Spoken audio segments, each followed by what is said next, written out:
avez vos sacs? Vous avez vos têtes? C'est quel mois ton anniversaire? Quand c'est que tu as ton anniversaire? Tu sais, toi, Sophie? Non. Non Mais plus. c'est le jour. Ah, le jour, qu'est-ce que c'est comme jour? Le mercredi après-midi.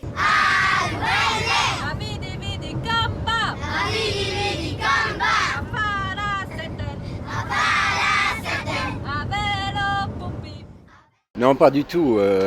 Quand on a commencé le tournage, il n'était pas du tout question de fermer cette classe. Dans le film, j'en ai fait un sujet complémentaire qui se lit plutôt en négatif, qui apparaît petit à petit comme un nuage qui s'épaissit sur le destin de l'école. Donc, vous avez des nouvelles? Une école de montagne qui ferme, c'est une nouvelle montagne qui meurt. Quoi. Ça, c'est tous les cahiers de préparation, vous imaginez? Tout ça. Dans la poubelle.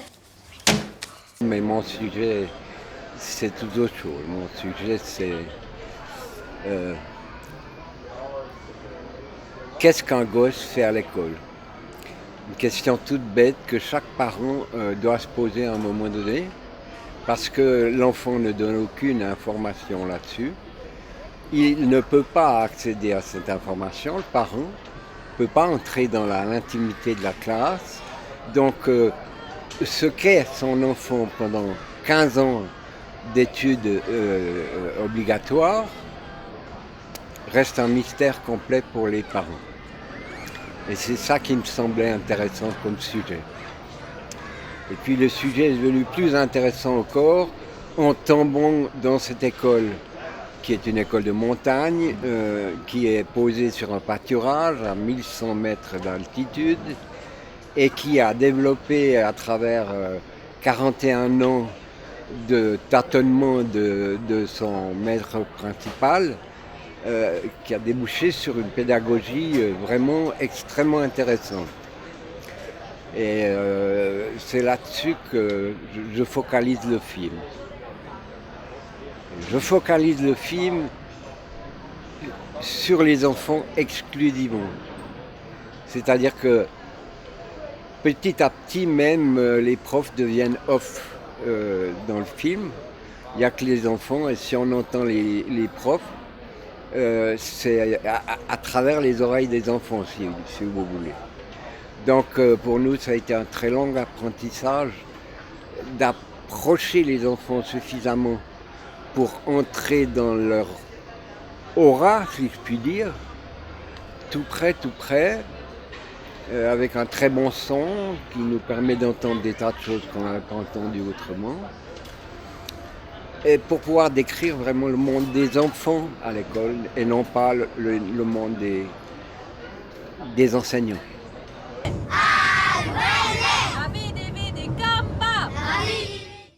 Moi, je vois plutôt ça comme un film d'espoir.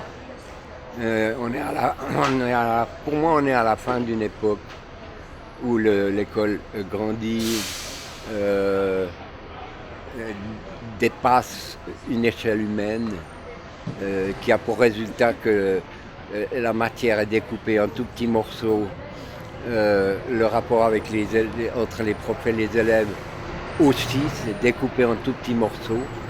À la fin, plus personne connaît intimement un élève, et l'élève il est perdu au milieu de ce flot de connaissances et de professeurs, et je pense que c'est pas bon du tout. Donc je pense que une des grandes choses à retrouver, c'est une échelle humaine à l'école. Naturellement, on ne pourra pas revenir à des si petites unités, mais en tout cas arrêter de construire ces fabriques à enseigner. Ensuite, message d'espoir, parce que le système multiniveau, où on mélange les âges, est un système extraordinairement efficace sur différents plans. D'abord, contrairement à ce que je viens de dire, les profs suivent les enfants pendant 5 années entières. et donc peuvent respecter le rythme d'apprentissage de chacun et donner plus de temps à certains qu'à d'autres. Et de laisser la place à quelque chose qui est extraordinairement efficace aussi, c'est le co-apprentissage. C'est-à-dire que les élèves s'apprennent, s'enseignent des choses sans passer par le professeur. Et on remarque que quand un élève doit expliquer une chose à quelqu'un qui ne la connaît pas, lui doit faire tout un travail de conceptualisation de ce qu'il est en train d'enseigner, même si c'est au niveau de la première année, pour pouvoir la transmettre. Et donc c'est à double détente comme système, puisque l'apprenant apprend autant que l'appreneur. Je pense que ces valeurs-là, on en a besoin. Parce que tout le débat autour de l'école élémentaire, qui est le socle de tout le savoir de chacun de nous, pose beaucoup de questions. On ne sait plus très bien ce qu'il faut faire. Donc je pense qu'il y a à apprendre dans ce film un message d'avenir plutôt qu'une image nostalgique.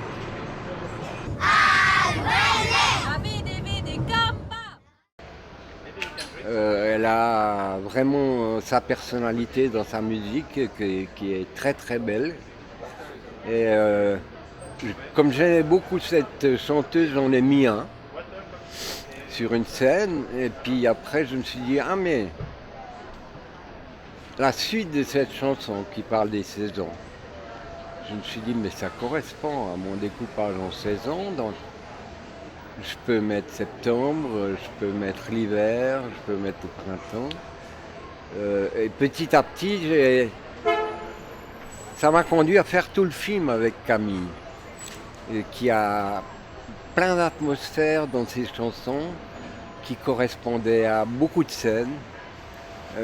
Des fois, c'est seulement un rythme qu'elle fait avec la bouche. Des fois, c'est une chanson qui a du sens. À la fin, on dit « j'ai tout dit », mais personne n'entend parce que les gens applaudissent à ce moment-là. Enfin, c'est une chance pour moi.